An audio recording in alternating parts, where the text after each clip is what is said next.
Soledad, this is across the board. This is not white, black, Latino, age. This is everybody. Our documentary profiles 4 students. In some cases, a kid who's got 2 parents who are both working. In other cases, a young woman who's homeless and living in a New York City shelter. A girl from the Midwest who's just trying to figure out how to pay for college without burdening her parents.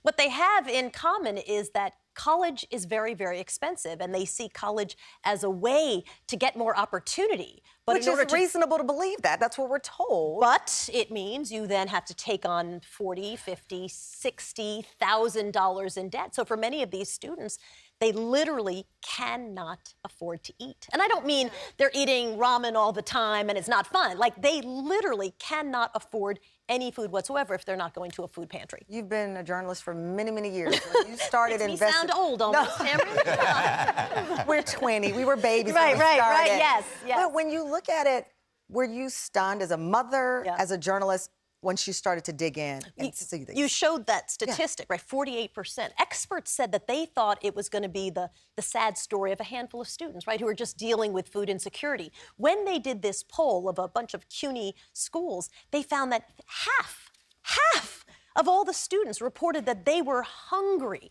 Not, I skipped a meal, I should have had some more to eat, could not afford to eat. That's a massive problem, and it's reflected around the country. This is a national show, so people at home don't know. CUNY is the city of New York colleges. But you saw this in rural areas as well. Yeah, absolutely. It's in the city, it's in rural areas. Part of the challenge you have in rural areas is that there's actually fewer jobs for students sometimes. So they have to figure out how can they work and take their classes. One of our students in our documentary puts 200,000 miles on her car each year. Commuting to school. Commuting because all she does is drive around. Insane. Anthony, you, as one of our favorite financial experts, your story was so compelling to me because you're where you are now, but the reality is after college, you were homeless. Yes. You know, I went into college without any financial education at all. When I'm in college, I racked up $15,000 in credit card debt, $10,000 in furniture bill, $10,000 in student loans within a matter of 7-8 months. And when I didn't even need the student loans because I had my father's GI Bill and a partial scholarship. And so I'm in college trying to impress my friends, trying to eat, trying to look good. Then unfortunately made a bad decision to where I got kicked out of college. And after that, my father was like, hey, since you think you're a grown man, go be a grown man.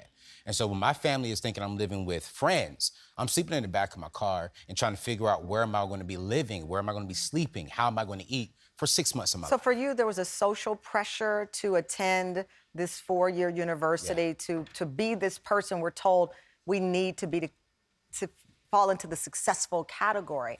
I've read a lot of articles and watched this.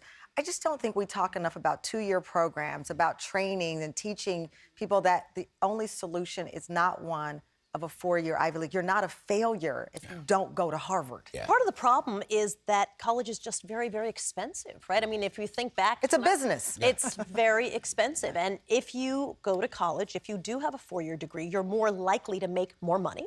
You're also much more likely when there's an economic downturn to hold on to your job, right? So for some people, they're trying to do the math of, can I actually afford it? Can I afford not to go to college for the thing that I want to do? Yeah, and I get that. I mean, listen, I went to a 4-year university. My parents, as I said, 1,528 miles to the door. My dad said, you got 4 years. Right. That's it. We don't have any money past that. And what he meant by that was we don't have any more loans that you can take past that because they didn't have the money to pay for it.